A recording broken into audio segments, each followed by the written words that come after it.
براءة من الله ورسوله إلى الذين عاهدتم من المشركين ইহা সম্পর্ক ছেদ আল্লাহ ও তাহার রাসূলের পক্ষ হইতে সেই সমস্ত মুশরিকদের সঙ্গে যাহাদের সঙ্গে তোমরা পারস্পরিক চুক্তিতে আবদ্ধ হইয়াছিলে। فسيحوا في الأرض 4 أشهر واعلموا أنكم غير معجز الله وأن الله مخزي الكافرين অতঃপর তোমরা দেশে 4 মাস কাল পরিভ্রমণ করো ও জানিয়া রাখো তোমরা আল্লাহকে হীনবল করিতে পারিবে না এবং নিশ্চয়ই আল্লাহ কাফিরদের লাঞ্ছিত করিয়া থাকেন। وأذان من الله ورسوله إلى الناس يوم الحج الأكبر أن الله بريء من المشركين ورسوله فإن تبتم فهو خير لكم وَإِن تَوَلَّيْتُمْ فَاعْلَمُوا أَنَّكُمْ غَيْرُ مُعْجِزِ اللَّهِ وَبَشِّرِ الَّذِينَ كَفَرُوا بِعَذَابٍ أَلِيمٍ মহান হজের দিবসে আল্লাহ ও তাঁহার রাসূলের পক্ষ হইতে মানুষের প্রতি ইহা ঘোষণা যে নিশ্চয়ই মুশরিকদের সম্পর্কে আল্লাহ দায়মুক্ত এবং তাঁহার রাসূলও। তোমরা যদি তওবা করো তবে তাহা তোমাদের জন্য কল্যাণকর, আর তোমরা যদি মুখ ফিরাও তবে জানিয়া রাখো তোমরা আল্লাহকে হীনবল করিতে পারিবে না এবং কাফিরদেরকে মর্মন্তুর শাস্তির সংবাদ দাও। إلا الذين عاهدتم من المشركين ثم لم ينقصوكم شيئا ولم يظاهروا عليكم أحدا فأتموا إليهم عهدهم إلى مدتهم إن الله يحب المتقين তবে মুশরিকদের মধ্যে যাহাদের সঙ্গে তোমরা চুক্তিতে আবদ্ধ ও পরে যাহারা তোমাদের চুক্তি রক্ষায় কোনো ত্রুটি করে নাই এবং তোমাদের বিরুদ্ধে কাহাকেও সাহায্য করে নাই তাহাদের সঙ্গে নির্দিষ্ট মেয়াদ পর্যন্ত চুক্তি পূর্ণ করিবে। নিশ্চয়ই আল্লাহ মুত্তাকীদেরকে পছন্দ করেন। فَإِذَا انسَلَخَ الْأَشْهُرُ الْحُرُمُ فَاقْتُلُوا الْمُشْرِكِينَ حَيْثُ وَجَدتُّمُوهُمْ وَخُذُوهُمْ وَاحْصُرُوهُمْ وَاقْعُدُوا لَهُمْ كُلَّ مَرْصَدٍ فَإِن تَابُوا وَأَقَامُوا الصَّلَاةَ وَآتَوُا الزَّكَاةَ فَخَلُّوا سَبِيلَهُمْ ইন্নাল্লাহ গফুরুর রহিম। অতঃপর নিষিদ্ধ মাসসমূহ অতিবাহিত হইলে মুশরিকদেরকে যেখানে পাইবে হত্যা করিবে, তাহাদেরকে বন্দী করিবে, অবরোধ করিবে এবং প্রত্যেক ঘাঁটিতে তাহাদের জন্য ওত পাতিয়া থাকিবে। কিন্তু যদি তাহারা তওবা করে, সালাত কায়েম করে ও যাকাত দেয় তবে তাহাদের পথ ছাড়িয়া দিবে। নিশ্চয়ই আল্লাহ অতিশয় ক্ষমাশীল, পরম দয়ালু। وَإِنْ أَحَدٌ مِّنَ الْمُشْرِكِينَ اسْتَجَارَكَ فَأَجِرْهُ حَتَّى يَسْمَعَ كَلَامَ اللَّهِ ثُمَّ أَبْلِغْهُ مَأْمَنَهُ ذَلِكَ بِأَنَّهُمْ قَوْمٌ لَّا يَعْلَمُونَ মুশরিকদের মধ্যে কেহ তোমার কাছে আশ্রয় প্রার্থনা করিলে তুমি তাহাকে আশ্রয় দিবে যাহাতে সে আল্লাহর বাণী শুনিতে পায়, অতঃপর তাহাকে তাহার নিরাপদ স্থানে পৌঁছাইয়া দিবে, কারণ তাহারা অজ্ঞ লোক। كيف يكون للمشركين عهد عند الله وعند رسوله إلا الذين عاهدتم عند المسجد الحرام فما استقاموا لكم فاستقيموا لهم إن الله يحب المتقين আল্লাহ ও তাহার রাসূলের নিকট মুশরিকদের চুক্তি কি করিয়া বলবৎ থাকিবে? তবে যাহাদের সঙ্গে মসজিদুল হারামের সন্নিকটে তোমরা পারস্পরিক চুক্তিতে আবদ্ধ হইয়াছিলে, যাবৎ তাহারা তোমাদের চুক্তিতে স্থির থাকিবে, তোমরা তাহাদের চুক্তিতে স্থির থাকিবে। নিশ্চয়ই আল্লাহ মুত্তাকীদেরকে পছন্দ করেন। كيف وإن يظهروا عليكم لا يرقبوا فيكم إلا ولا ذمة يرضونكم بأفواههم وتأبى قلوبهم وأكثرهم فاسقون। কেমন করিয়া থাকিবে? তাহারা যদি তোমাদের উপর জয়ী হয়, তবে তাহারা তোমাদের আত্মীয়তার ও অঙ্গীকারের কোনো মর্যাদা দিবে না। তাহারা মুখে তোমাদেরকে সন্তুষ্ট রাখে, কিন্তু তাহাদের হৃদয় উহা অস্বীকার করে। তাহাদের অধিকাংশ সত্য ত্যাগী। اشتروا بآيات الله ثمنا قليلا فصدوا عن سبيله إنهم ساء ما كانوا يعملون। তাহারা আল্লাহর আয়াতসমূহ তুচ্ছ মূল্যে বিক্রয় করে এবং তাহারা লোকদেরকে তাহার পথ হইতে নিবৃত্ত করে। নিশ্চয় তাহারা যাহা করিয়া থাকে তাহা অতি নিকৃষ্ট। لا يرقبون في مؤمن إلا ولا ذمة وأولئك هم المعتدون। তাহারা কোন মুমিনের সঙ্গে আত্মীয়তার ও অঙ্গীকারের মর্যাদা রক্ষা করে না, তাহারাই সীমা লঙ্ঘনকারী। فإن تابوا وأقاموا الصلاة وآتوا الزكاة فإخوانكم في الدين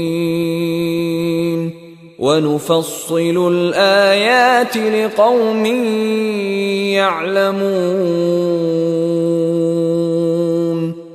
অতঃপর তাহারা যদি তওবা করে, সালাত কায়েম করে ও যাকাত দেয়, তবে তাহারা তোমাদের দ্বীনী ভাই। জ্ঞানী সম্প্রদায়ের জন্য আমি নিদর্শন স্পষ্টরূপে বিবৃত করি। وَإِن نَكَثُوا أَيْمَانَهُم مِّن بَعْدِ عَهْدِهِمْ وَطَعَنُوا فِي دِينِكُمْ فقاتلوا أئمة الكفر إنهم لا أيمان لهم لعلهم ينتهون। তাহাদের চুক্তির পর তাহারা যদি তাহাদের প্রতিশ্রুতি ভঙ্গ করে এবং তোমাদের দ্বীন সম্বন্ধে বিদ্রূপ করে, তবে কাফিরদের প্রধানদের সঙ্গে যুদ্ধ করো। ইহারা এমন লোক যাহাদের কোনো প্রতিশ্রুতি রহিল না, যেন তাহারা নিবৃত্ত হয়। ألا تقاتلون قوما نكثوا أيمانهم وهموا بإخراج الرسول وهم بدؤوكم أول مرة أتخشونهم فالله أحق أن تخشوه إن كنتم مؤمنين। তোমরা কি সেই সম্প্রদায়ের সঙ্গে যুদ্ধ করিবে না, যারা নিজেদের প্রতিশ্রুতি ভঙ্গ করিয়াছে ও রাসূলকে বহিষ্কারের জন্য সংকল্প করিয়াছে? উহারাই প্রথম তোমাদের বিরুদ্ধে আচরণ করিয়াছে। তোমরা কি তাহাদের ভয় করো? আল্লাহকে ভয় করাই তোমাদের পক্ষে অধিক সমীচীন, যদি তোমরা মুমিন হও। قاتلوهم يعذبهم الله بأيديكم ويخزهم وينصركم عليهم ويشف صدور قوم مؤمنين। তোমরা তাহাদের সঙ্গে যুদ্ধ করিবে, তোমাদের হাতে আল্লাহ উহাদেরকে শাস্তি দিবেন, উহাদেরকে লাঞ্ছিত করিবেন, উহাদের উপর তোমাদেরকে বিজয়ী করিবেন ও মুমিনদের চিত্ত প্রশান্ত করিবেন। ويذهب غيظ قلوبهم ويتوب الله على من يشاء والله عليم حكيم। এবং তিনি উহাদের অন্তরে ক্ষোভ দূর করিবেন। আল্লাহ যাহাকে ইচ্ছা তাহার প্রতি ক্ষমা পরায়ণ হন। আল্লাহ সর্বজ্ঞ প্রজ্ঞাময়। أم حسبتم أن تتركوا ولما يعلم الله الذين جاهدوا منكم ولم يتخذوا من دون الله ولا رسوله ولا المؤمنين وليجة والله خبير بما تعملون তোমরা কি মনে করো যে তোমাদেরকে এমনি ছাড়িয়ে দেওয়া হইবে যখন পর্যন্ত আল্লাহ না প্রকাশ করেন তোমাদের মধ্যে কাহারা মুজাহিদ ও কাহারা আল্লাহ তাহার রাসূল ও মুমিনগণ ব্যতীত অন্য কাহাকে অন্তরঙ্গ বন্ধুরূপে গ্রহণ করে নাই? তোমরা যাহা করো সে সম্বন্ধে আল্লাহ সবিশেষ অবহিত। ما كان للمشركين أن يعمروا مساجد الله شاهدين على أنفسهم بالكفر أولئك حبطت أعمالهم وفي النار هم خالدون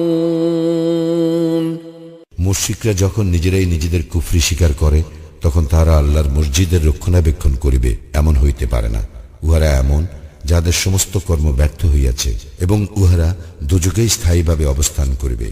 إنما يعمر مساجد الله من آمن بالله واليوم الآخر وأقام الصلاة وآتى الزكاة ولم يخش إلا الله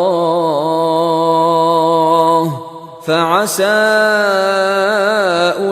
أولئك أن يكونوا من المهتدين তাহারাই তো আল্লাহর মসজিদের রক্ষণাবেক্ষণ করিবে যারা ঈমান আনে আল্লাহ ও আখিরাতে এবং সালাত কায়েম করে, যাকাত দেয় এবং আল্লাহ ব্যতীত অন্য কাহাকে ভয় করে না। অতএব আশা করা যায় তাহারা হইবে সৎপথ প্রাপ্তদের অন্তর্ভুক্ত। أجعلتم سقاية الحاج وعمارة المسجد الحرام كمن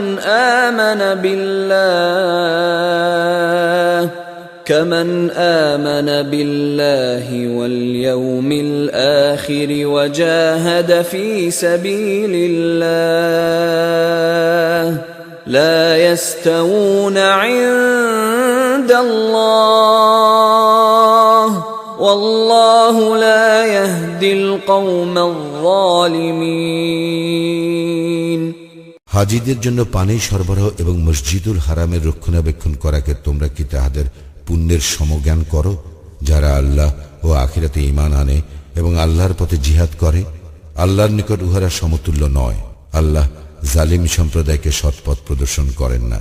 الذين آمنوا وهاجروا وجاهدوا في سبيل الله بأموالهم وأنفسهم أعظم درجة عند الله وأولئك هم الفائزون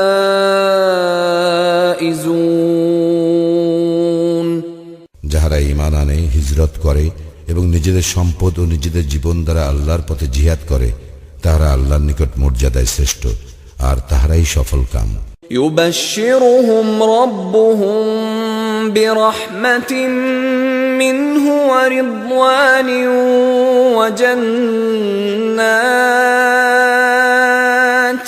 وجنات لهم فيها نعيم মুকিম উহাদের প্রতিপালক উহাদেরকে সুসংবাদ দিতেছেন স্বীয় দয়া ও সন্তোষের এবং জান্নাতের, যেখানে আছে তাহাদের জন্য স্থায়ী সুখ শান্তি। খালিদিন ফিহা আবাদা ইন্নাল্লাহা ইনদাহু আজরুন আযীম। সেখানে তাহারা চিরস্থায়ী হইবে, নিশ্চয় আল্লাহর নিকট আছে মহা পুরস্কার। يا أيها الذين آمنوا لا تتخذوا آباءكم وإخوانكم أولياء إن استحبوا الكفر على الإيمان ومن يتولهم منكم فأولئك هم الظالمون হে মুমিনগণ, তোমাদের পিতা ও ভ্রাতা যদি ঈমানের মোকাবিলায় কুফরিকে শ্রেয় জ্ঞান করে, তবে উহাদেরকে অন্তরঙ্গ রূপে গ্রহণ করিও না। তোমাদের মধ্যে যাহারা উহাদেরকে অন্তরঙ্গ রূপে গ্রহণ করে তাহারাই জালিম। قل إن كان آباؤكم وأبناؤكم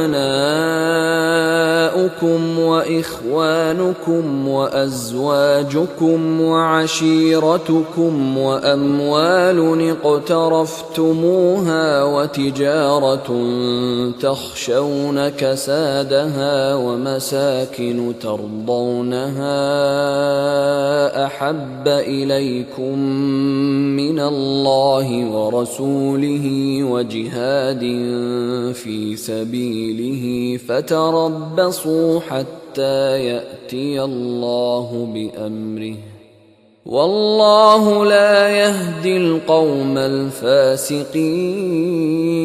الفاسقين বলো, তোমাদের নিকট যদি আল্লাহ, তাঁর রাসূল এবং আল্লাহর পথে জিহাদ করা অপেক্ষা অধিক প্রিয় হয়, তোমাদের পিতা, তোমাদের সন্তান, তোমাদের ভাই, তোমাদের স্ত্রী, তোমাদের স্বগোষ্ঠী, তোমাদের অর্জিত সম্পদ, তোমাদের ব্যবসা বাণিজ্য যাহার মন্দা পড়ার আশঙ্কা করো, এবং তোমাদের বাসস্থান যাহা তোমরা ভালোবাসো, তবে অপেক্ষা করো আল্লাহর নির্দেশ আসা পর্যন্ত। আল্লাহ সত্যত্যাগী সম্প্রদায়কে সৎপথ প্রদর্শন করেন না। لقد نصركم الله في مواطن كثيرة ويوم حنين إذ أعجبتكم كثرتكم فلم تغن عنكم شيئا وضاقت عليكم الأرض بما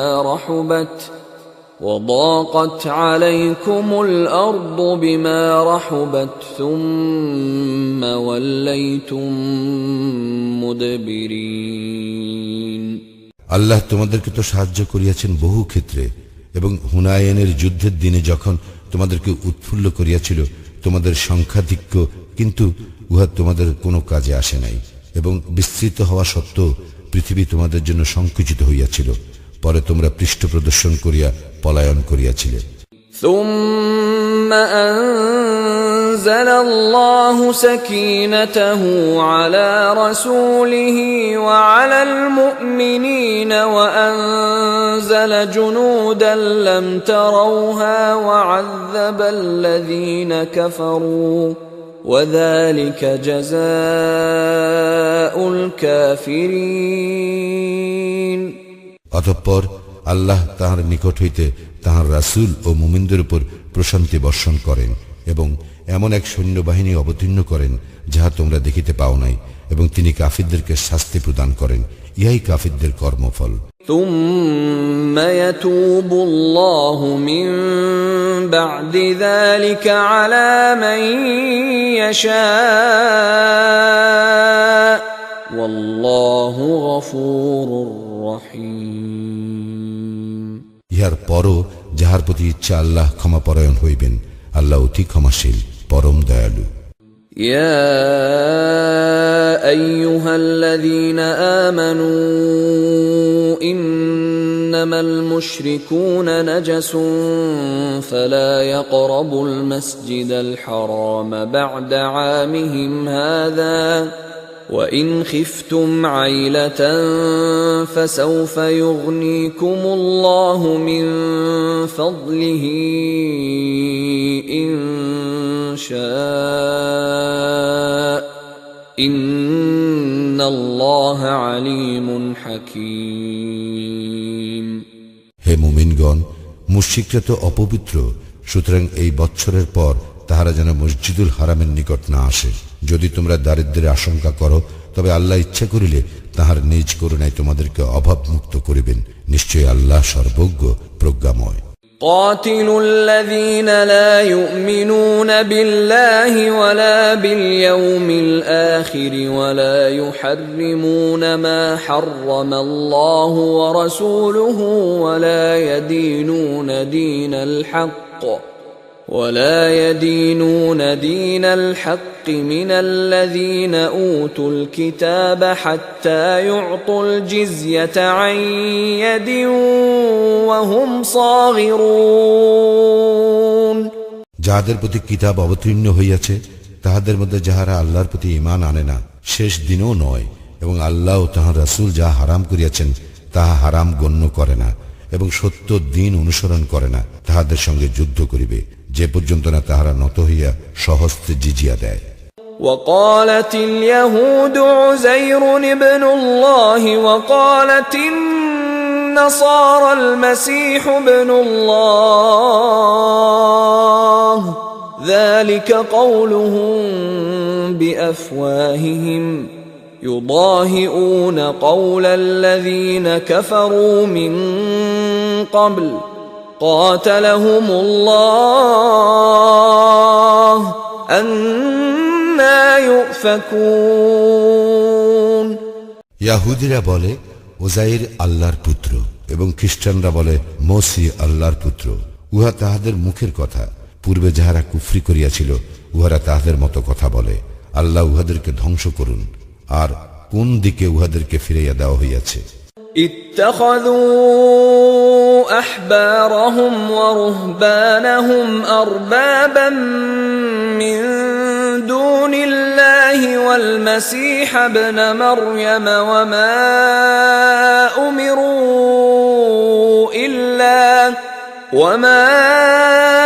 أمروا إلا ليعبدوا إلها واحدا لا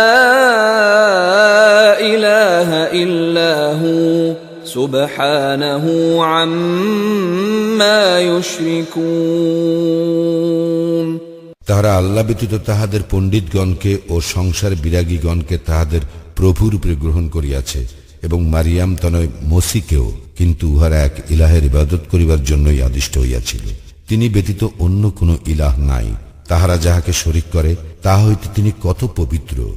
يريدون أن يطفئوا نور الله بأفواههم ويأبى الله إلا أن يتم نوره ولو كره الكافرون তাহারা তাদের মুখের ফুৎকারে আল্লাহর জ্যোতি নির্বাপিত করিতে চায়। কাফিররা অপ্রীতিকর মনে করিল আল্লাহ তাহার জ্যোতির পূর্ণ উদ্ভাসন ব্যতীত অন্য কিছু চান না। هو الذي أرسل رسوله بالهدى ودين الحق ليظهره على الدين كله ولو كره المشركون মুশরিকরা অপ্রীতিকর মনে করিল অপর সমস্ত দিনের উপর জয়যুক্ত করিবার জন্য তিনি পথ নির্দেশ ও সত্য দিন সহ তাহার রাসূল প্রেরণ করিয়াছেন। يا أيها الذين آمنوا إن كثيرا من الأحبار والرهبان ليأكلون أموال الناس بالباطل ويصدون عن سبيل الله والذين يكنزون الذهب والفضة ولا ينفقونها في سبيل الله فبشرهم بعذاب أليم হে মুমিনগণ, পণ্ডিত এবং সংসার বিরাগীদের মধ্যে অনেকেই লোকের ধন সম্পদ অন্যায়ভাবে ভোগ করিয়া থাকে এবং লোককে আল্লাহর পথ হইতে নিবৃত্ত করে। আর যাহারা স্বর্ণ ও রৌপ্য পুঞ্জীভূত করে এবং উহা আল্লাহর পথে ব্যয় করে না, উহাদেরকে মর্মন্তুর শাস্তির সংবাদ দাও। يوم يحمى عليها في نار جهنم فتكوى بها جباههم وجنوبهم وظهورهم هذا ما كنزتم لأنفسكم فذوقوا ما كنتم تكنزون যেদিন জাহান্নামের অগ্নিতে উহা উত্তপ্ত করা হইবে এবং উহা দ্বারা তাহাদের ললাট, পার্শ্বদেশ ও পৃষ্ঠদেশের দাগ দেওয়া হইবে। সেদিন বলা হইবে, ইহাই উহা যাহা তোমরা নিজেদের জন্য পুঞ্জীভূত করিতে, সুতরাং তোমরা যাহা পুঞ্জীভূত করিয়াছিলে তাহা আস্বাদন করো। إن عدة الشهور عند الله 12 شهرا في كتاب الله يوم خلق السماوات والأرض منها 4 حرم ذلك الدين القيم فلا تظلموا فيهن أنفسكم وقاتلوا المشركين كافة كما يقاتلونكم كافة واعلموا أن الله مع المتقين নিশ্চয়ই আকাশ মণ্ডলীয় পৃথিবীর সৃষ্টির দিন হইতে আল্লাহর বিধানে আল্লাহর নিকট মাস গণনায় মাস 12টি, তর মধ্যে 4টি নিষিদ্ধ মাস।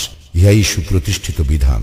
সুতরাং ইহার মধ্যে তোমরা নিজেদের প্রতি জুলুম করিও না এবং তোমরা মুশরিকদের সঙ্গে সর্বাত্মকভাবে যুদ্ধ করিবে, যেমন তারা তোমাদের বিরুদ্ধে সর্বাত্মকভাবে যুদ্ধ করিয়া থাকে। এবং জানিয়া রাখো, আল্লাহ তো মুত্তাকীদের সঙ্গে আছেন।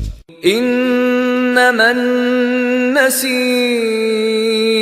زيادة في الكفر يضل به الذين كفروا يحلونه عاما ويحرمونه عاما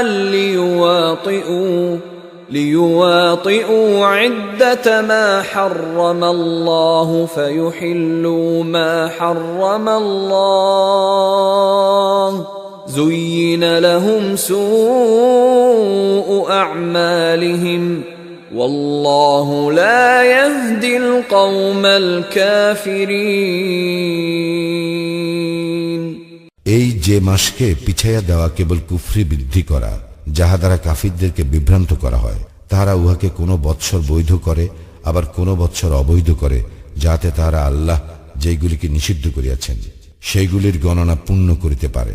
অনন্তর আল্লাহ যাহা হারাম করিয়াছেন তাহা হালাল করিতে পারে। তাহাদের মন্দ কাজগুলি তাহাদের জন্য শোভনীয় করা হইয়াছে। আল্লাহ কাফির সম্প্রদায়কে সৎপথ প্রদর্শন করেন না। يا أيها الذين آمنوا ما لكم إذا قيل لكم انفروا في سبيل الله اثاقلتم إلى الأرض أرضيتم بالحياة الدنيا من الآخرة فما متاع الحياة الدنيا في الآخرة إلا قليل হে মুমিনগণ, তোমাদের কি হইল যে তোমাদেরকে যখন আল্লাহর পথে অভিযানে বাহির হইতে বলা হয় তখন তোমরা ভারাক্রান্ত হইয়া ভূতলে ঝুঁকিয়া পড়ো? তোমরা কি আখিরাতের পরিবর্তে পার্থিব জীবনে পরিতুষ্ট হইয়াছ? আখিরাতের তুলনায় পার্থিব জীবনের ভোগের উপকরণ তো অকিঞ্চিতকর। إلا تنفروا يعذبكم عذابا أليما ويستبدل قوما غيركم ولا تضروه شيئا والله على كل شيء قدير যদি তোমরা অভিযানে বাহির না হও তবে তিনি তোমাদেরকে মর্মন্তুর শাস্তি দিবেন এবং অপর জাতিকে তোমাদের স্থলাভিষিক্ত করিবেন এবং তোমরা তাহার কোনোই ক্ষতি করিতে পারিবে না। আল্লাহ সর্ববিষয়ে সর্বশক্তিমান। إلا تنصروه فقد نصره الله إذ أخرجه الذين كفروا ثاني اثنين إذ هما في الغار إذ يقول لصاحبه لا تحزن إن الله معنا فأنزل الله سكينته عليه وأيده بجنود لم تروها وجعل كلمة الذين كفروا السفلى وكلمة الله هي العليا والله عزيز حكيم যদি তোমরা তাহাকে সাহায্য না করো, তবে আল্লাহ তো তাহাকে সাহায্য করিয়াছিলেন যখন কাফিররা তাহাকে বহিষ্কার করিয়াছিল, এবং সে ছিল 2 জনের দ্বিতীয় জন। যখন তারা উভয়ে গুহার মধ্যে ছিল, সে তখন তাহার সঙ্গীকে বলিয়াছিল, বিষণ্ণ হইও না, আল্লাহ তো আমাদের সঙ্গে আছেন। অতঃপর আল্লাহ তাহার উপর তাহার প্রশান্তি বর্ষণ করেন এবং তাহাকে শক্তিশালী করেন এমন এক সৈন্যবাহিনী দ্বারা যাহা তোমরা দেখো নাই, এবং তিনি কাফিরদের কথা হেয় করেন। আল্লাহর কথাই সর্বোপরি, এবং আল্লাহ পরাক্রমশালী প্রজ্ঞাময়। انفروا خفافا وثقالا وجاهدوا بأموالكم وأنفسكم في سبيل الله ذلكم خير لكم إن كنتم تعلمون। অভিযানে বাহির হইয়া পড়ো, হালকা অবস্থায় হোক অথবা ভারী অবস্থায়, এবং সংগ্রাম করো আল্লাহর পথে তোমাদের সম্পদ ও জীবন দ্বারা, উহাই তোমাদের জন্য শ্রেয় যদি তোমরা জানিতে। لو كان عرضا قريبا وسفرا قاصدا لاتبعوك ولكن بعدت عليهم الشقة وسيحلفون بالله لو استطعنا لخرجنا معكم يهلكون أنفسهم والله يعلم إنهم لكاذبون। আশু সম্পদ লাভের সম্ভাবনা থাকিলে ও সফর সহজ হইলে উহারা নিশ্চয়ই তোমার অনুসরণ করিত, কিন্তু উহাদের নিকট যাত্রাপথ সুদীর্ঘ মনে হইল। উহারা অচিরেই আল্লাহর নামে শপথ করিয়া বলিবে, পারিলে আমরা নিশ্চয়ই তোমাদের সঙ্গে বাইর হইতাম। উহারা নিজেদেরকে ধ্বংস করে, আল্লাহ জানেন উহারা অবশ্যই মিথ্যাচারী। عفى الله عنك لما أذنت لهم حتى يتبين لك الذين صدقوا وتعلم الكاذبين। আল্লাহ তোমাকে ক্ষমা করিয়াছেন, কাহারা সত্যবাদী তাহা তোমার নিকট স্পষ্ট না হওয়া পর্যন্ত, এবং কাহারা মিথ্যাবাদী তাহা না জানা পর্যন্ত তুমি কেন উহাদেরকে অব্যাহতি দিলে? لا يستأذنك الذين يؤمنون بالله واليوم الآخر أن يجاهدوا بأموالهم وأنفسهم والله عليم بالمتقين। যারা আল্লাহে ও শেষ দিবসে ঈমান আনে, তারা নিজ সম্পদ ও জীবন দ্বারা জিহাদে অব্যাহতি পাইবার প্রার্থনা তোমার নিকট করে না। আল্লাহ মুত্তাকীদের সম্বন্ধে সবিশেষ অবহিত। إنما يستأذنك الذين لا يؤمنون بالله واليوم الآخر وارتابت قلوبهم فهم في ريبهم يترددون। তোমার নিকট অব্যাহতি প্রার্থনা করে কেবল উহারাই যাহারা আল্লাহ ও শেষ দিবসে ঈমান আনে না, এবং যাহাদের চিত্ত সংশয়যুক্ত, উহারা তো আপন সংশয়ে দ্বিধাগ্রস্ত। ولو أرادوا الخروج لأعدوا له عدة ولكن كره الله بعاثهم فثبطهم وقيل اقعدوا مع القاعدين।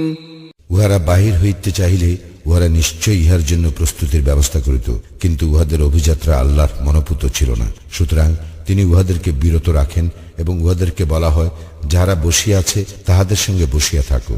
لو خرجوا فيكم ما زادوكم إلا خبالا ولأوضعوا خلالكم يبغونكم الفتنة وفيكم سماعون لهم والله عليم بالظالمين। উহারা তোমাদের সঙ্গে বাহির হইলে তোমাদের বিভ্রান্তি বৃদ্ধি করিত, এবং তোমাদের মধ্যে ফিতনা সৃষ্টির উদ্দেশ্যে তোমাদের মধ্যে ছুটাছুটি করিত। তোমাদের মধ্যে উহাদের জন্য কথা শুনিবার লোক আছে। আল্লাহ জালিমদের সম্বন্ধে সবিশেষ অবহিত। لقد ابتغوا الفتنة من قبل وقلبوا لك الأمور حتى جاء الحق وظهر أمر الله حتى جاء الحق وظهر أمر الله وهم كارهون পূর্বে উহারা ফিতনা সৃষ্টি করিতে চাইয়াছিল এবং উহারা তোমার বহু কর্মে ওলট পালট করিয়াছিল যতক্ষণ না উহাদের ইচ্ছার বিরুদ্ধে সত্য আসিল এবং আল্লাহর আদেশ বিজয়ী হইল। ومنهم من يقول ائذن لي ولا تفتني ألا في الفتنة سقطوا وإن جهنم لمحيطة بالكافرين এবং উহাদের মধ্যে এমন লোক আছে যে বলে, আমাকে অব্যাহতি দাও এবং আমাকে ফিতনায় ফেলিও না।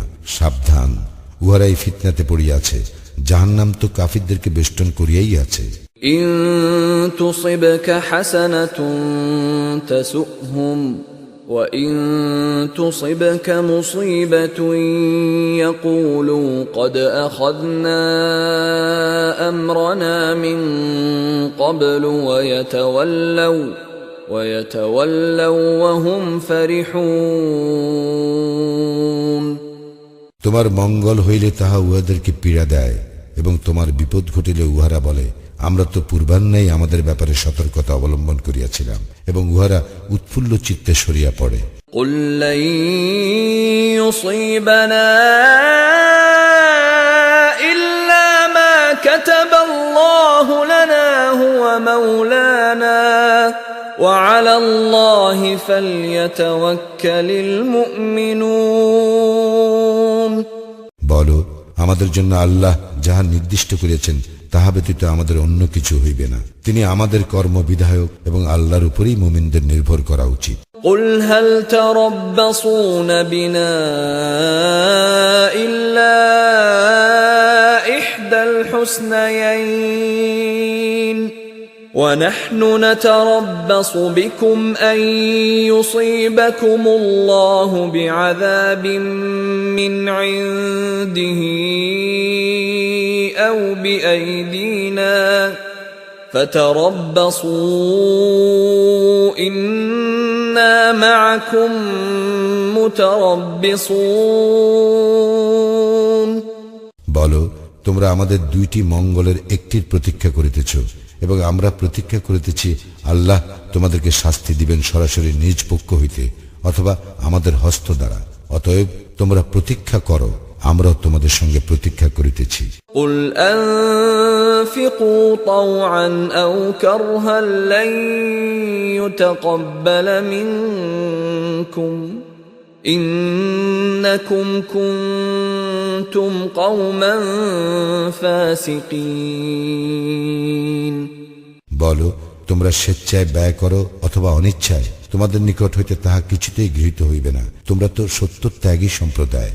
وما منعهم أن تقبل منهم نفقاتهم إلا أنهم كفروا بالله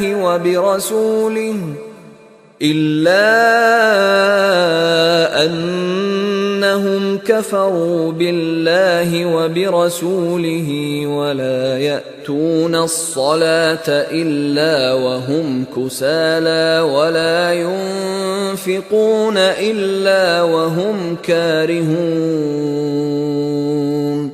উহাদের অর্থ সাহায্য গ্রহণ করা নিষেধ করা হইয়াছে এই জন্য যে উহারা আল্লাহ ও তাহার রাসূলকে অস্বীকার করে, সালাতের শৈথিল্যের সঙ্গে উপস্থিত হয় এবং অনিচ্ছাকৃতভাবে অর্থ সাহায্য করে। فلا تعجبك أموالهم ولا أولادهم إنما يريد الله ليعذبهم بها في الحياة الدنيا وتزهق أنفسهم وهم كافرون। সুতরাং উহাদের সম্পদ ও সন্তান সন্ততি তোমাকে যেন বিমুগ্ধ না করে। আল্লাহ তো উহার দ্বারাই উহাদেরকে পার্থিব জীবনে শাস্তি দিতে চান। উহারা কাফির থাকা অবস্থায় উহাদের আত্মা দেহ ত্যাগ করিবে। ويحلفون بالله إنهم لمنكم وما هم منكم ولكنهم ولكنهم قوم يفرقون উহারা আল্লাহর নামে শপথ করে যে উহারা তোমাদেরই অন্তর্ভুক্ত, কিন্তু উহারা তোমাদের অন্তর্ভুক্ত নয়। বস্তুত উহারা এমন এক সম্প্রদায় যারা ভয় করিয়া থাকে। لو يجدون ملجأ أو مغارات أو مدخلا لولوا إليه وهم يجمحون উহারা কোনো আশ্রয়স্থল, কোনো গিরি গুহা অথবা কোনো প্রবেশস্থল পাইলে উহার দিকে পলায়ন করিবে ক্ষিপ্র গতিতে। ومنهم من يلمزك في الصدقات فإن أعطوا منها رضوا وإن لم يعطوا منها إذا هم يسخطون উহাদের মধ্যে এমন লোক আছে যে সাদাকা বন্টন সম্পর্কে তোমাকে দোষারোপ করে, অতঃপর ইহার কিছু উহাদেরকে দেওয়া হইলে উহারা পরিতুষ্ট হয়, আর ইহার কিছু উহাদেরকে না দেওয়া হইলে তৎক্ষণাৎ উহারা বিক্ষুব্ধ হয়। ولو أنهم رضوا ما آتاهم الله ورسوله وقالوا حسبنا الله سيؤتينا الله من فضله ورسوله إنا إلى الله راغبون ভালো হইত যদি উহারা আল্লাহ ও তাহার রাসূল উহাদেরকে যাহা দিয়াছেন তাহাতে পরিতুষ্ট হইত এবং বলিত, আল্লাহই আমাদের জন্য যথেষ্ট। অচিরেই আল্লাহ আমাদেরকে দিবেন নিজ করুণায় এবং তাহার রাসূলও, আমরা আল্লাহরই প্রতি অনুরক্ত। إنما الصدقات للفقراء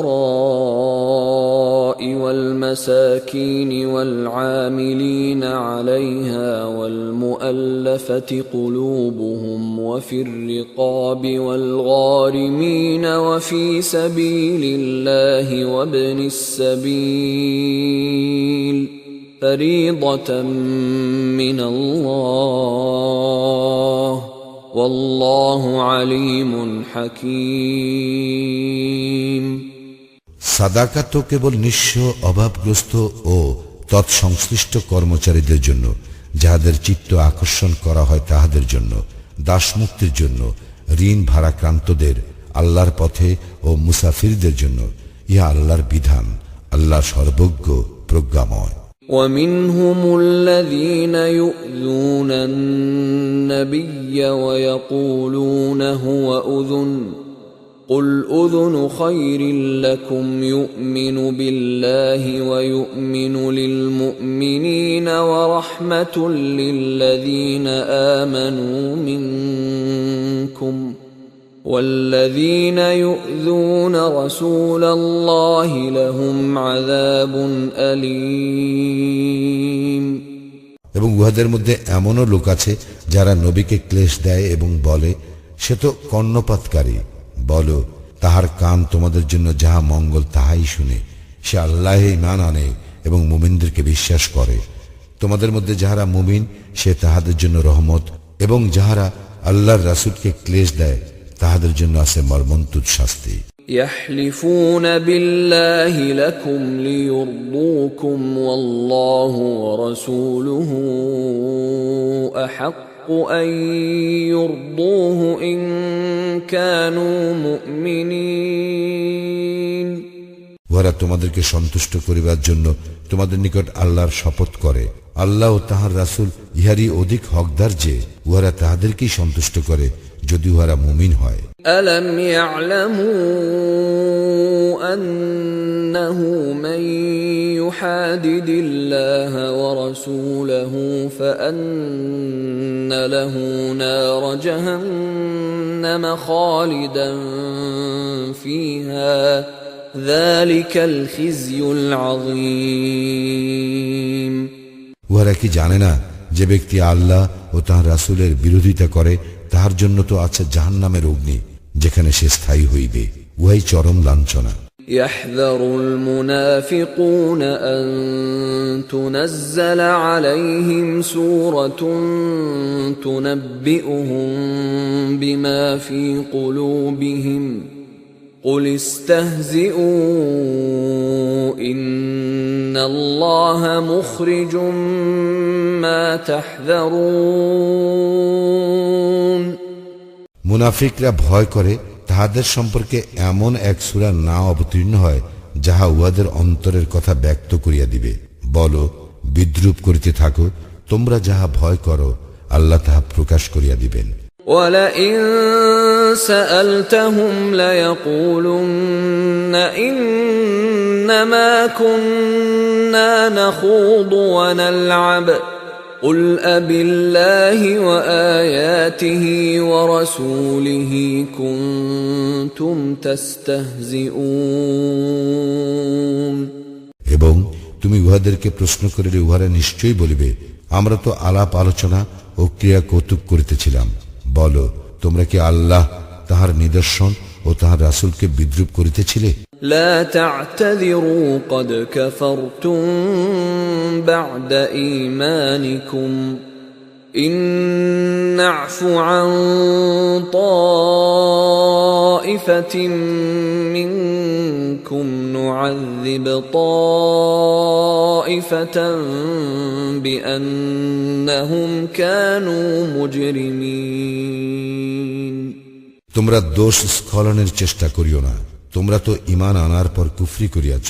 তোমাদের মধ্যে কোন দলকে ক্ষমা করিলেও অন্য দলকে শাস্তি দিব, কারণ তাহারা অপরাধী। المنافقون والمنافقات بعضهم من بعض يأمرون بالمنكر وينهون عن المعروف ويقبضون أيديهم نسوا الله فنسيهم إن المنافقين هم الفاسقون। মুনাফিক নর ও মুনাফিক নারী একে অপরের অনুরূপ। উহারা অসৎ কর্মের নির্দেশ দেয় এবং সৎকর্ম নিষেধ করে। উহারা হাত বদ্ধ করিয়া রাখে। উহারা আল্লাহকে বিস্মৃত হইয়াছে, ফলে তিনিও উহাদেরকে বিস্মৃত হইয়াছেন। মুনাফিকেরা তো পাপাচারী। وعد الله المنافقين والمنافقات والكفار نار جهنم خالدين فيها هي حسبهم ولعنهم الله ولهم عذاب مقيم।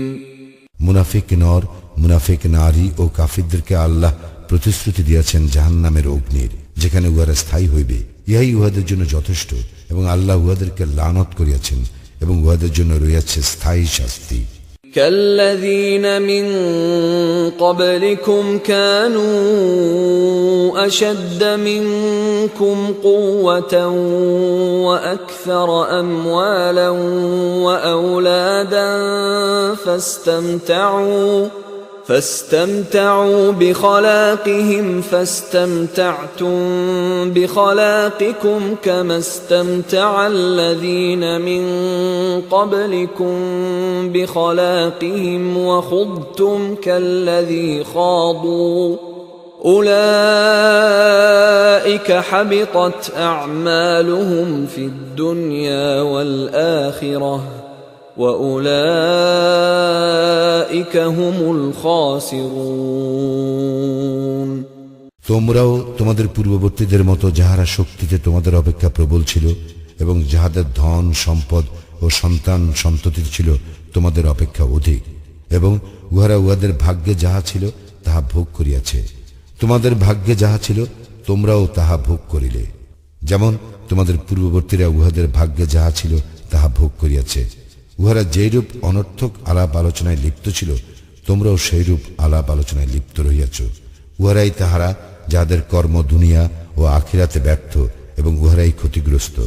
ألم يأتهم نبأ الذين من قبلهم قوم نوح وعاد وثمود وقوم إبراهيم وأصحاب مدين والمؤتفكات أتتهم رسلهم بالبينات فما كان الله ليظلمهم ولكن كانوا أنفسهم يظلمون উহাদের পূর্ববর্তী নূহ, আদ ও সামুদের সম্প্রদায়, ইব্রাহিমের সম্প্রদায় এবং মাদিয়ান ও বিধ্বস্ত নগরের অধিবাসীদের সংবাদ কি উহাদের নিকট আসে নাই? উহাদের নিকটে স্পষ্ট নিদর্শন সহ উহাদের রাসূলগণ আসিয়াছিল। আল্লাহ এমন নন যে তাহাদের উপর জুলুম করেন, কিন্তু উহারা নিজেরাই নিজেদের প্রতি জুলুম করে। والمؤمنون والمؤمنات بعضهم أولياء بعض يأمرون بالمعروف وينهون عن المنكر ويقيمون الصلاة ويؤتون الزكاة ويطيعون الله ورسوله أولئك سيرحمهم الله إن الله عزيز حكيم মুমিন নর ও মুমিন নারী একে অপরের বন্ধু। ইহারা সৎ কাজের নির্দেশ দেয় এবং অসৎ কাজের নিষেধ করে, সালাত কায়েম করে, যাকাত দেয় এবং আল্লাহ ও তাঁহার রাসূলের আনুগত্য করে। ইহাদেরকে আল্লাহ কৃপা করিবেন, নিশ্চয় আল্লাহ পরাক্রমশালী, প্রজ্ঞাময়। وعد الله المؤمنين والمؤمنات جنات تجري من تحتها الأنهار خالدين فيها ومساكن طيبة في جنات عدن ورضوان من الله أكبر ذلك هو الفوز العظيم আল্লাহ মুমিন নর ও মুমিন নারীকে প্রতিশ্রুতি দিয়াছেন জান্নাতের, যাহার নিম্নদেশে নদী প্রবাহিত, যেখানে তাহারা স্থায়ী হইবে এবং স্থায়ী জান্নাতে উত্তম বাসস্থানের। আল্লাহর সন্তুষ্টি সর্বশ্রেষ্ঠ এবং উহাই মহা সাফল্য। يا أيها النبي جاهد الكفار والمنافقين واغلظ عليهم ومأواهم جهنم وبئس المصير হে নবী, কাফির ও মুনাফিকদের বিরুদ্ধে জিহাদ করো ও উহাদের প্রতি কঠোর হও। উহাদের আবাসস্থল জাহান্নাম, উহা কত নিকৃষ্ট প্রত্যাবর্তন স্থল। يحلفون بالله ما قالوا ولقد قالوا كلمة الكفر وكفروا بعد إسلامهم وهموا بما لم ينالوا وما نقموا إلا أن أغناهم الله ورسوله من فضله فإن يتوبوا يك خيرا لهم وإن يتولوا يعذبهم الله عذابا أليما في الدنيا والآخرة وما لهم في الأرض من ولي ولا نصير উহারা আল্লাহর শপথ করে যে উহারা কিছু বলে নাই, কিন্তু উহারা তো কুফরির কথা বলিয়াছে এবং ইসলাম গ্রহণের পর উহারা কাফির হইয়াছে। উহারা যাহা সংকল্প করিয়াছিল তাহা পায় নাই। আল্লাহ ও তাহার রাসূল নিজ কৃপায় উহাদেরকে অভাবমুক্ত করিয়াছিলেন বলিয়াই উহারা বিরোধিতা করিয়াছিল। উহারা তওবা করিলে উহাদের জন্য ভালো হইবে, কিন্তু উহারা মুখ ফিরাইয়া লইলে আল্লাহ দুনিয়ায় ও আখিরাতে উহাদেরকে মর্মন্তুর শাস্তি দিবেন। পৃথিবীতে উহাদের কোনো অভিভাবক নাই এবং কোনো সাহায্যকারীও নাই। ومنهم من عاهد الله لئن آتانا من فضله لنصدقن ولنكونن من الصالحين উহাদের মধ্যে কেহ কেহ আল্লাহর নিকট অঙ্গীকার করিয়াছিল, আল্লাহ নিজ কৃপায় আমাদেরকে দান করিলে আমরা নিশ্চয়ই সাদাকা দিব এবং অবশ্যই সৎকর্মশীলদের অন্তর্ভুক্ত হইব। فلما آتاهم من فضله بخلوا به وتولوا وهم معرضون অতঃপর যখন তিনি নিজ কৃপায় উহাদেরকে দান করিলেন তখন উহারা এই বিষয়ে কার্পণ্য করিল এবং বিরুদ্ধ ভাবাপন্ন হইয়া মুখ ফিরাইল। فأعقبهم نفاقا في قلوبهم إلى يوم يلقونه بما أخلفوا الله ما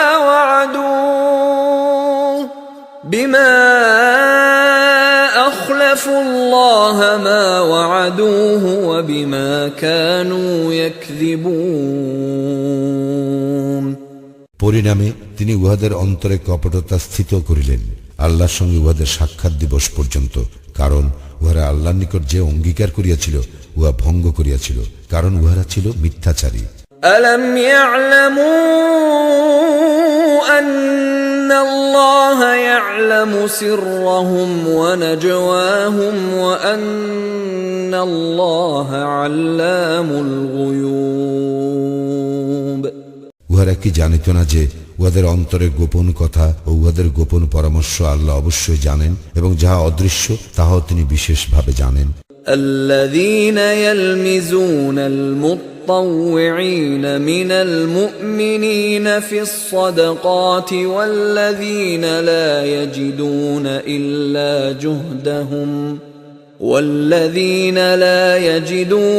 إلا جهدهم فيسخرون منهم سخر الله منهم ولهم عذاب أليم মুমিনদের মধ্যে যাহারা স্বতঃস্ফূর্তভাবে সাদাকা দেয় এবং যাহারা নিজ শ্রম ব্যতিরেকে কিছুই পায় না, তাহাদেরকে যাহারা দোষারোপ করে ও বিদ্রূপ করে, আল্লাহ উহাদেরকে বিদ্রূপ করেন। উহাদের জন্য আছে মর্মন্তুদ শাস্তি। استغفر لهم أو لا تستغفر لهم إن تستغفر لهم 70 مرة فلن يغفر الله لهم ذلك بأنهم كفروا بالله ورسوله والله لا يهدي القوم الفاسقين তুমি উহাদের জন্য ক্ষমা প্রার্থনা করো অথবা উহাদের জন্য ক্ষমা প্রার্থনা না করো, একই কথা। তুমি 70 বার উহাদের জন্য ক্ষমা প্রার্থনা করিলেও আল্লাহ উহাদেরকে কখনোই ক্ষমা করিবেন না। ইহা এই জন্য যে উহারা আল্লাহ ও তাহার রাসূলের সঙ্গে কুফরি করিয়াছে। আল্লাহ পাপাচারী সম্প্রদায়কে সৎপথ প্রদর্শন করেন না। فرح المخلفون بمقعدهم خلاف رسول الله وكرهوا أن يجاهدوا بأموالهم وأنفسهم في سبيل الله وقالوا لا تنفروا في الحر قل نار جهنم أشد حرا لو كانوا يفقهون যাহারা পশ্চাতে রহিয়া গেল তারা আল্লাহর রাসূলের বিরুদ্ধাচরণ করিয়া বসিয়া থাকাতেই আনন্দবোধ করিল এবং তাহাদের ধন সম্পদ ও জীবন দ্বারা আল্লাহর পথে জিহাদ করা অপছন্দ করিল এবং তাহারা বলিল, গরমের মধ্যে অভিযানে বাহির হইও না। বল, উত্তাপে জাহান্নামের আগুন প্রচণ্ডতম, যদি তাহারা বুঝিত।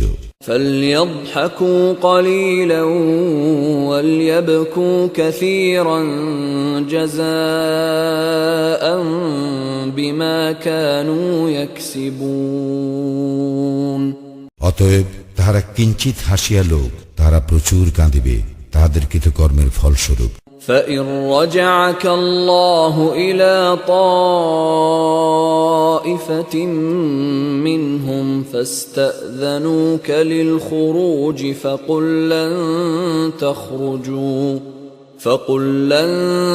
تخرجوا معي أبدا ولن تقاتلوا معي عدوا إنكم رضيتم بالقعود أول مرة فاقعدوا مع الخالفين আল্লাহ যদি তোমাকে উহাদের কোন দলের নিকট ফেরত আনেন এবং উহারা অভিযানে বাহির হইবার জন্য তোমার অনুমতি প্রার্থনা করে, তখন তুমি বলিবে, তোমরা তো আমার সঙ্গে কখনো বাহির হইবে না, এবং তোমরা আমার সঙ্গী হইয়া কখনো শত্রুর সঙ্গে যুদ্ধ করিবে না। তোমরা তো প্রথমবার বসিয়া থাকাই পছন্দ করিয়াছিলে, সুতরাং যারা পিছনে থাকে তাহাদের সঙ্গে বসিয়াই থাকো। ولا تصل على أحد منهم مات أبدا ولا تقم على قبره إنهم كفروا بالله ورسوله وماتوا وهم فاسقون। উহাদের মধ্যে কাহারও মৃত্যু হইলে তুমি কখনো উহার জন্য জানাজার সালাত পড়িবে না এবং উহার কবর পার্শ্বে দাঁড়াইবে না। উহারা তো আল্লাহ ও তাঁর রাসূলকে অস্বীকার করিয়াছিল এবং পাপাচারী অবস্থায় উহাদের মৃত্যু হইয়াছে। ولا تعجبك أموالهم وأولادهم إنما يريد الله أن يعذبهم بها في الدنيا وتزهق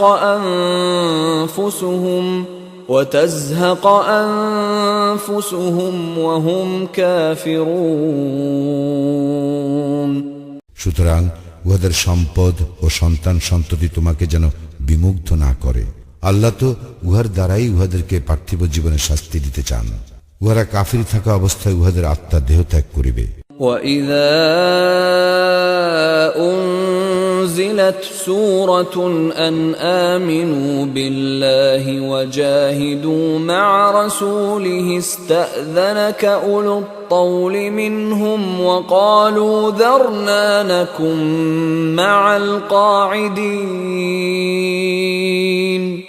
আল্লাহর উপর ঈমান আনো এবং রাসূলের সঙ্গী হইয়া জিহাদ করো, এই মর্মে যখন কোন সূরা অবতীর্ণ হয় তখন উহাদের মধ্যে যাহাদের শক্তি সামর্থ্য আছে তারা তোমার নিকট অব্যাহতি চায় এবং বলে, আমাদেরকে রেহাই দাও। যারা বসিয়া থাকে আমরা তাহাদের সঙ্গেই থাকিব। رضوا بأن يكونوا مع الخوالف وطبع على قلوبهم فهم لا يفقهون। উহারা অন্তঃপুরবাসিনীদের সঙ্গে অবস্থান করাই পছন্দ করিয়াছে এবং উহাদের অন্তর মোহর করা হইয়াছে, ফলে উহারা বুঝিতে পারে না। لكن الرسول والذين آمنوا معه جاهدوا بأموالهم وأنفسهم وأولئك لهم الخيرات وأولئك هم المفلحون। কিন্তু রাসূল এবং যাহারা তাহার সঙ্গে ঈমান আনিয়াছিল তাহারা নিজ সম্পদ ও জীবন দ্বারা আল্লাহর পথে জিহাদ করিয়াছে, উহাদের জন্যই কল্যাণ আছে এবং উহারাই সফল কাম। أعد الله لهم جنات تجري من تحتها الأنهار خالدين فيها ذلك الفوز العظيم। আল্লাহ উহাদের জন্য প্রস্তুত করিয়া রাখিয়াছেন জান্নাত, যাহার নিম্নদেশে নদী প্রবাহিত, যেখানে তাহারা স্থায়ী হইবে, ইহাই মহা সাফল্য। وجاء المعذرون من الأعراب ليؤذن لهم وقعد الذين كذبوا الله ورسوله سيصيب الذين كفروا منهم عذاب أليم। মরুবাসীদের মধ্যে কিছু লোক অজুহাত পেশ করিতে আসিল যেন ইহাদেরকে অব্যাহতি দেওয়া হয়, এবং যাহারা বসিয়া রইল তাহারা আল্লাহ ও তাঁর রাসূলের সঙ্গে মিথ্যা বলিয়াছিল। উহাদের মধ্যে যাহারা কুফরি করিয়াছে তাহাদের মর্মন্তুদ শাস্তি হইবেই। ليس على الضعفاء ولا على المرضى ولا على الذين لا يجدون ما ينفقون حرج إذا نصحوا لله ورسوله ما على المحسنين من سبيل والله غفور رحيم। যাহারা দুর্বল, যাহারা পীড়িত এবং যাহারা অর্থ সাহায্যে অসমর্থ তাহাদের কোনো অপরাধ নাই, যদি আল্লাহ ও রাসূলের প্রতি তাহাদের অবিমিশ্র অনুরাগ থাকে। যাহারা সৎকর্মপরায়ণ তাহাদের বিরুদ্ধে অভিযোগের কোনো হেতু নাই। আল্লাহ ক্ষমাশীল পরম দয়ালু। ولا على الذين إذا ما أتوك لتحملهم قلت لا أجد ما أحملكم عليه تولوا وأعينهم تفيض من الدمع حزنا ألا يجدوا ما ينفقون উহাদেরও কোনো অপরাধ নয় যাহারা তোমার নিকট বাহনের জন্য আসিলে তুমি বলিয়াছিলে তোমাদের জন্য কোনো বাহন আমি পাইতেছি না। উহারা অর্থ ব্যয় অসামর্থ্যজনিত দুঃখে অশ্রু বিগলিত নেত্রে ফিরিয়া গেল। إنما السبيل على الذين يستأذنونك وهم أغنياء رضوا بأن يكونوا مع الخوالف وطبع الله على قلوبهم فهم لا يعلمون যাহারা অভাবমুক্ত হইয়াও অব্যাহতি প্রার্থনা করিয়াছে অবশ্যই উহাদের বিরুদ্ধে অভিযোগের হেতু আছে। উহারা অন্তপুরবাসিনীদের সঙ্গে থাকাই পছন্দ করিয়াছিল, আল্লাহ উহাদের অন্তর মোহর করিয়া দিয়াছেন, ফলে উহারা বুঝতে পারে না। يعتذرون إليكم إذا رجعتم إليهم قل لا تعتذروا لن نؤمن لكم قد نبأنا الله من أخباركم وسيرى الله عملكم ورسوله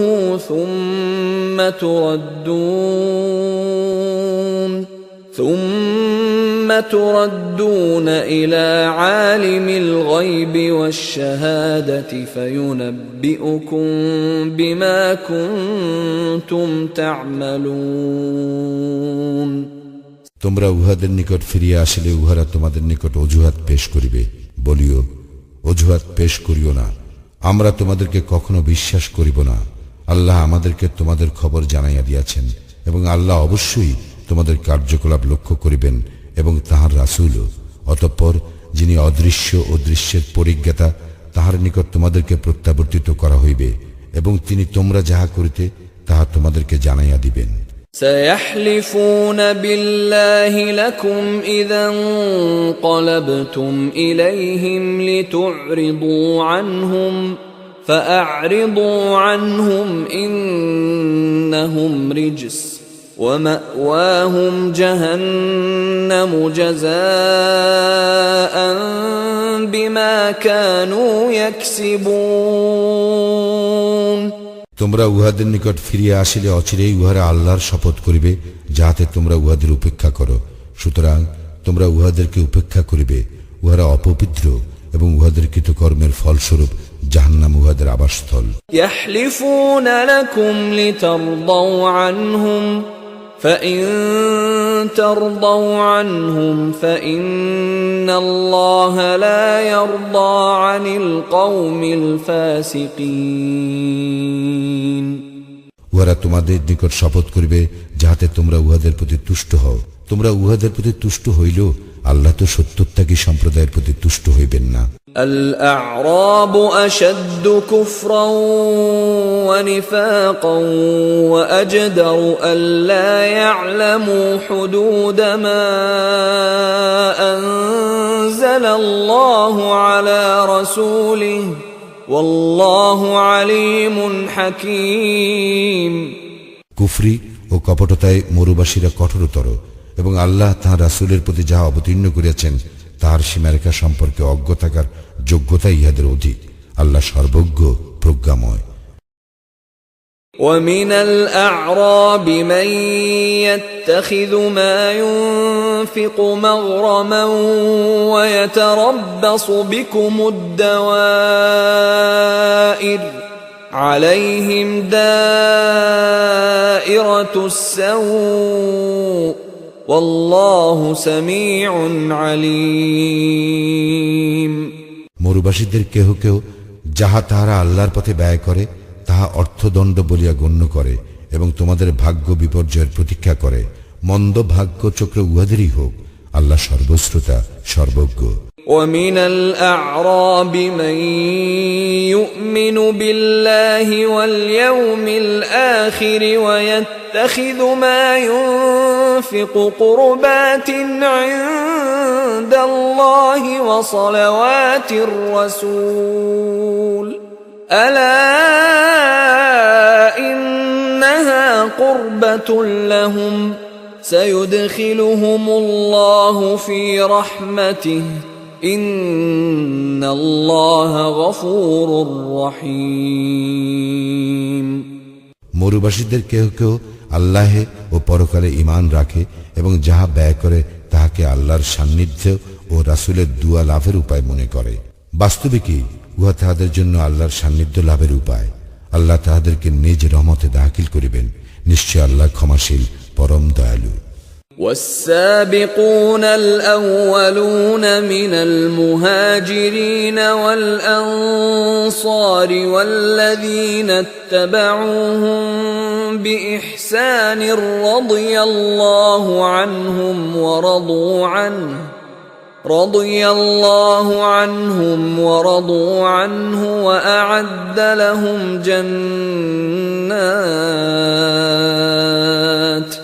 وأعد لهم جنات تجري تحتها الأنهار خالدين فيها أبدا ذلك الفوز العظيم।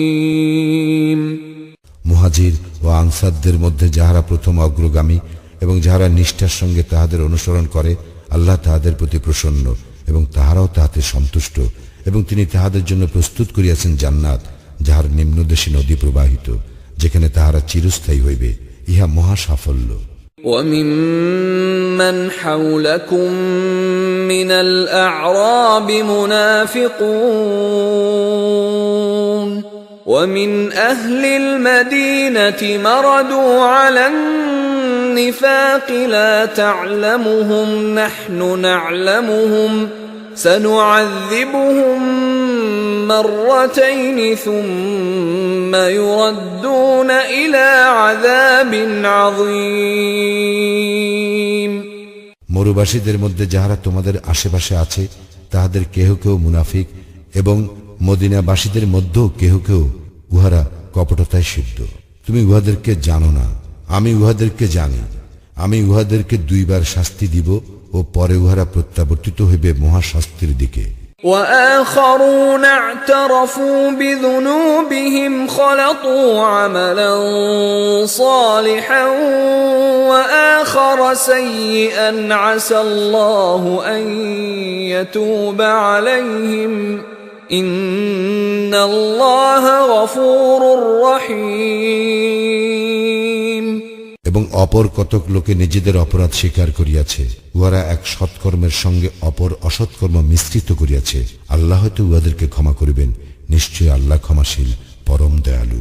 خذ من أموالهم صدقة تطهرهم وتزكيهم بها وصل عليهم إن صلاتك سكن لهم والله سميع عليم। উহাদের সম্পদ হইতে সাদাকা গ্রহণ করিবে, ইহার দ্বারা তুমি উহাদেরকে পবিত্র করিবে এবং পরিশোধিত করিবে। তুমি উহাদেরকে দুয়া করিবে, তোমার দুয়া তো উহাদের জন্য চিত্ত স্বস্তিকর। আল্লাহ সর্বশ্রোতা, সর্বজ্ঞ। ألم يعلموا أن الله هو يقبل التوبة عن عباده ويأخذ الصدقات وأن الله هو التواب الرحيم। উহারা কি জানে না যে আল্লাহ তো তাহার বান্দাদের তওবা কবুল করেন এবং সাদাকা গ্রহণ করেন? নিশ্চয়ই আল্লাহ ক্ষমাশীল, পরম দয়ালু। وَقُلِ اعْمَلُوا فَسَيَرَى اللَّهُ عَمَلَكُمْ وَرَسُولُهُ وَالْمُؤْمِنُونَ وَسَتُرَدُّونَ إِلَى عَالِمِ الْغَيْبِ وَالشَّهَادَةِ فَيُنَبِّئُكُم بِمَا كُنتُمْ تَعْمَلُونَ। এবং বলো, তোমরা কর্ম করিতে থাকো, আল্লাহ তো তোমাদের কার্যকলাপ লক্ষ্য করিবেন এবং তাহার রাসূল ও মুমিনগণ করিবে, এবং অচিরেই তোমরা প্রত্যাবর্তিত হইবে অদৃশ্য ও দৃশ্যের পরিজ্ঞাতার নিকট। অতঃপর তিনি তোমরা যাহা করিতে তাহা তোমাদেরকে জানাইয়া দিবেন। وآخرون مرجون لأمر الله إما يعذبهم وإما يتوب عليهم والله عليم حكيم। এবং আল্লাহর আদেশের প্রতীক্ষায় অপর কতকের সম্পর্কে সিদ্ধান্ত স্থগিত রহিল, তিনি উহাদেরকে শাস্তি দিবেন না ক্ষমা করিবেন, আল্লাহ সর্বজ্ঞ প্রজ্ঞাময়। والذين اتخذوا مسجدا ضرارا وكفرا وتفريقا بين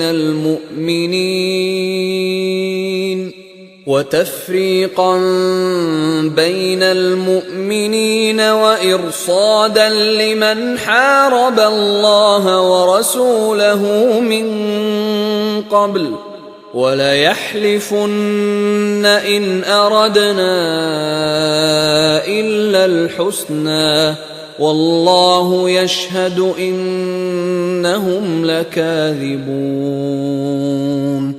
এবং যাহারা মসজিদ নির্মাণ করিয়াছে ক্ষতি সাধন, কুফরি ও মুমিনদের মধ্যে বিভেদ সৃষ্টির উদ্দেশ্যে, এবং ইতিপূর্বে আল্লাহ ও তাহার রাসূলের বিরুদ্ধে যে ব্যক্তি সংগ্রাম করিয়াছে তাহার গোপন ঘাঁটি স্বরূপ ব্যবহারের উদ্দেশ্যে, তাহারা অবশ্যই শপথ করিবে, আমরা সদুদ্দেশ্যেই উহা করিয়াছি, আল্লাহ সাক্ষী, তাহারা তো মিথ্যাবাদী।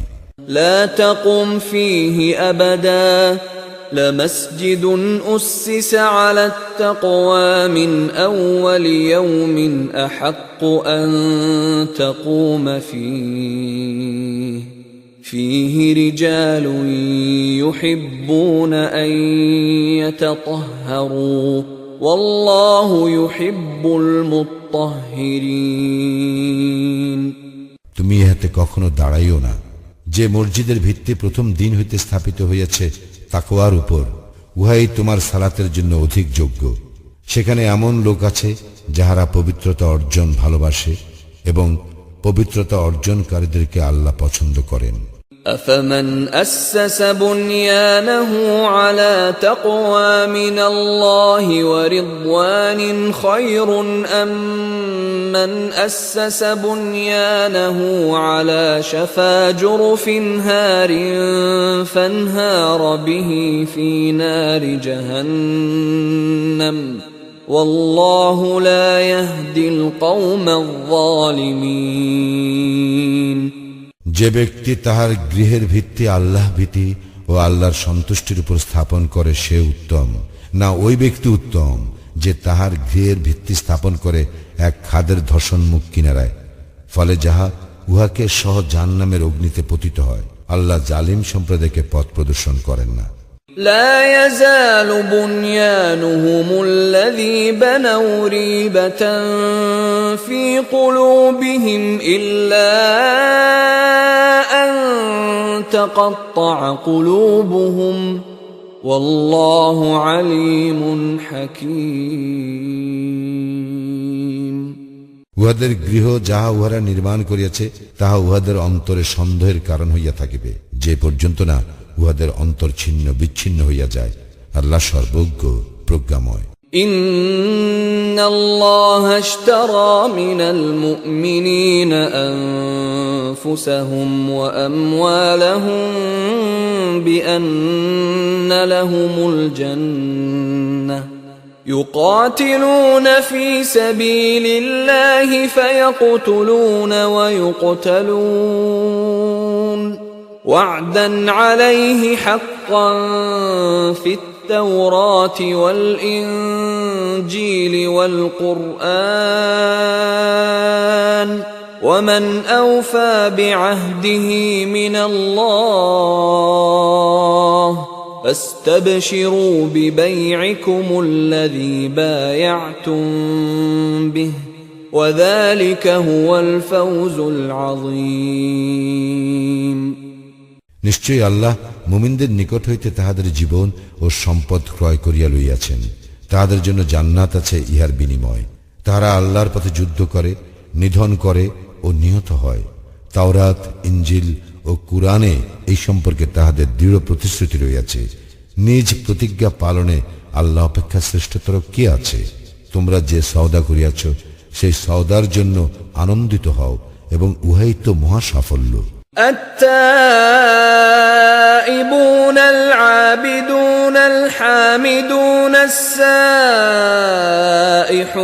الراكعون الساجدون الآمرون بالمعروف والناهون عن المنكر والحافظون لحدود الله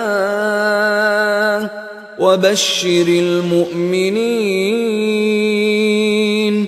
উহারা তওবাকারী, ইবাদতকারী, আল্লাহর প্রশংসাকারী, সিয়াম পালনকারী, রুকুকারী, সিজদাকারী, সৎ কাজের নির্দেশদাতা, অসৎ কাজের নিষেধকারী এবং আল্লাহর নির্ধারিত সীমারেখা সংরক্ষণকারী এই মুমিনদেরকে তুমি শুভ সংবাদ দাও। ما كان للنبي والذين آمنوا أن يستغفروا للمشركين ولو كانوا أولي قربى من بعد ما تبين لهم أنهم أصحاب الجحيم আত্মীয় স্বজন হইল মুশরিকদের জন্য ক্ষমা প্রার্থনা করা নবী এবং মুমিনদের জন্য সঙ্গত নয়, যখন ইহা সুস্পষ্ট হইয়া গিয়াছে যে নিশ্চিত উহারা জাহান্নামী। وما كان استغفار إبراهيم لأبيه إلا عن موعدة وعدها إياه فلما تبين له أنه عدو لله تبرأ منه إن إبراهيم لأواه حليم ইব্রাহিম তাহার পিতার জন্য ক্ষমা প্রার্থনা করিয়াছিল, তাহাকে ইহার প্রতিশ্রুতি দিয়াছিল বলিয়া।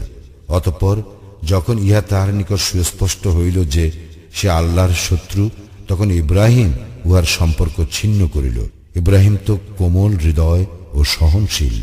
وما كان الله ليضل قوما بعد إذ هداهم حتى يبين لهم ما يتقون إن الله بكل شيء عليم আল্লাহ এমন নন যে তিনি কোন সম্প্রদায়কে পথ প্রদর্শন করিবার পর উহাদেরকে বিভ্রান্ত করিবেন।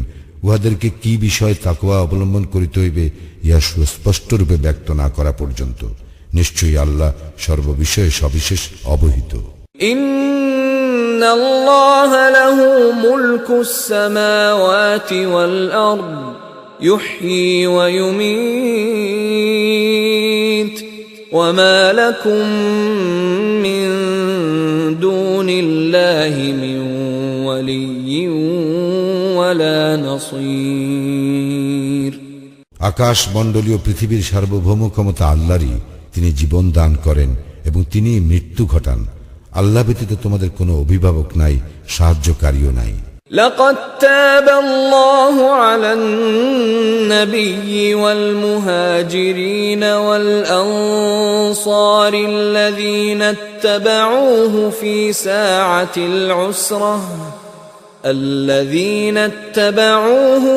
ساعة العسرة من بعد ما كاد يزيغ قلوب فريق منهم ثم تاب عليهم إنه بهم رؤوف رحيم আল্লাহ অবশ্যই অনুগ্রহপরায়ণ হইলেন নবীর প্রতি এবং মুহাজির ও আনসারদের প্রতি, যাহারা তাহার অনুসরণ করিয়াছিল সংকটকালে, এমনকি যখন তাহাদের এক দলের চিত্ত বৈকল্যের উপক্রম হইয়াছিল। পরে আল্লাহ উহাদেরকে ক্ষমা করিলেন। তিনি তো উহাদের প্রতি দয়াদ্র, পরম দয়ালু। وعلى الثلاثة الذين خلفوا حتى إذا ضاقت عليهم الأرض بما رحبت وضاقت عليهم أنفسهم وظنوا أن لا ملجأ من الله إلا إليه ثم تاب عليهم ليتوبوا إن الله هو التواب الرحيم এবং তিনি ক্ষমা করিলেন অপর তিনজনকেও, যাহাদের সম্পর্কে সিদ্ধান্ত স্থগিত রাখা হইয়াছিল, যে পর্যন্ত না পৃথিবী বিস্তৃত হওয়া সত্ত্বেও তাহাদের জন্য উহা সংকুচিত হইয়াছিল এবং তাহাদের জীবন তাহাদের জন্য দুর্বিষহ হইয়াছিল, এবং তাহারা উপলব্ধি করিয়াছিল যে আল্লাহ ব্যতীত কোনো আশ্রয়স্থল নাই, তাহার দিকে প্রত্যাবর্তন ব্যতীত। পরে তিনি উহাদের তওবা কবুল করিলেন, যাহাতে উহারা তওবায় স্থির থাকে। নিশ্চয়ই আল্লাহ ক্ষমাশীল, পরম দয়ালু। يا أيها الذين آمنوا اتقوا الله وكونوا مع الصادقين হে মুমিনগণ, তোমরা আল্লাহকে ভয় করো এবং সত্যবাদীদের অন্তর্ভুক্ত হও। ما كان لأهل المدينة ومن حولهم من الأعراب أن يتخلفوا عن رسول الله ولا يرغبوا بأنفسهم عن نفسه ذلك بأنهم لا يصيبهم ظمأ ولا نصب ولا مخمصة في سبيل الله ولا يطؤون موطئا يغيظ الكفار ولا ينالون من عدو نيلا إلا كتب لهم به عمل صالح إن الله لا يضيع أجر المحسنين মদিনাবাসী ও উহাদের পার্শ্ববর্তী মরুবাসীদের জন্য সঙ্গত নয় আল্লাহ রাসূলের সহগামী না হইয়া পিছনে রইয়া যাওয়া এবং তাহার জীবন অপেক্ষা তাহাদের নিজেদের জীবনকে প্রিয় জ্ঞান করা, কারণ আল্লাহর পথে উহাদের তৃষ্ণা, ক্লান্তি এবং ক্ষুধায় ক্লিষ্ট হওয়া এবং কাফিরদের ক্রোধ উদ্রেক করে এমন পদক্ষেপ গ্রহণ করা এবং শত্রুদের নিকট হইতে কিছু প্রাপ্ত হওয়া উহাদের সৎকর্মরূপে গণ্য হয়। নিশ্চয়ই আল্লাহ সৎকর্মপরায়ণদের শ্রমফল নষ্ট করেন না। ولا ينفقون نفقة صغيرة ولا كبيرة ولا يقطعون واديا إلا كتب لهم ليجزيهم الله أحسن ما كانوا يعملون এবং উহারা ক্ষুদ্র অথবা বৃহৎ যাহাই ব্যয় করে এবং যে কোনো প্রান্তরেই অতিক্রম করে তাহা উহাদের অনুকূলে লিপিবদ্ধ হয়, যাহাতে উহারা যাহা করে আল্লাহ তাহা অপেক্ষা উৎকৃষ্টতর পুরস্কার উহাদেরকে দিতে পারেন। وما كان المؤمنون لينفروا كافة فلولا نفر من كل فرقة منهم طائفة ليتفقهوا في الدين ولينذروا قومهم إذا رجعوا إليهم لعلهم يحذرون মুমিনদের সকলের একসঙ্গে অভিযানে বাইর হওয়া সঙ্গত নয়। উহাদের প্রত্যেক দলের একাংশ বহির্গত হয় না কেন, যাহাতে তাহারা দিন সম্বন্ধে জ্ঞান অনুশীলন করিতে পারে এবং উহাদের সম্প্রদায়কে সতর্ক করিতে পারে যখন তাহারা তাহাদের নিকট ফিরিয়া আসিবে, যাহাতে তাহারা সতর্ক হয়। يا أيها الذين آمنوا قاتلوا الذين يلونكم من الكفار وليجدوا فيكم غلظة واعلموا أن الله مع المتقين হে মুমিনগণ, কাফিরদের মধ্যে যাহারা তোমাদের নিকটবর্তী তাহাদের সঙ্গে যুদ্ধ করো এবং উহারা যেন তোমাদের মধ্যে কঠোরতা দেখিতে পায়। জানিয়া রাখো, আল্লাহ তো মুত্তাকিদের সঙ্গে আছেন। وَإِذَا مَا أُنزِلَتْ سُورَةٌ فَمِنْهُم مَّن يَقُولُ أَيُّكُمْ زَادَتْهُ هَٰذِهِ إِيمَانًا فَأَمَّا الَّذِينَ آمَنُوا فَزَادَتْهُمْ إِيمَانًا وَهُمْ يَسْتَبْشِرُونَ। যখনই কোন সূরা অবতীর্ণ হয় তখন উহাদের কেহ কেহ বলে, ইহা তোমাদের মধ্যে কাহার ঈমান বৃদ্ধি করিল?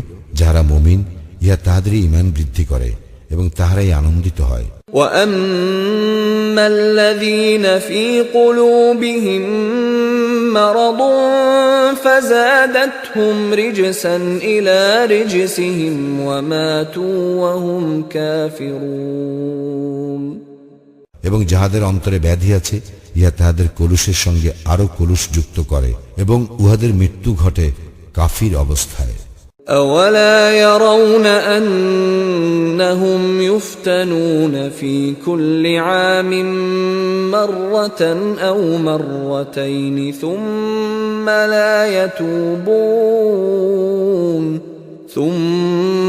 لَا يَتُوبُونَ وَلَا هُمْ يَذَّكَّرُونَ।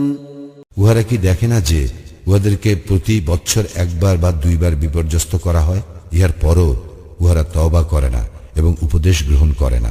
وَإِذَا مَا أُنزِلَتْ سُورَةٌ نَّظَرَ بَعْضُهُمْ إِلَىٰ بَعْضٍ هَلْ يَرَاكُم مِّنْ أَحَدٍ ثُمَّ انصَرَفُوا صَرَفَ اللَّهُ قُلُوبَهُم بِأَنَّهُمْ قَوْمٌ لَّا يَفْقَهُونَ।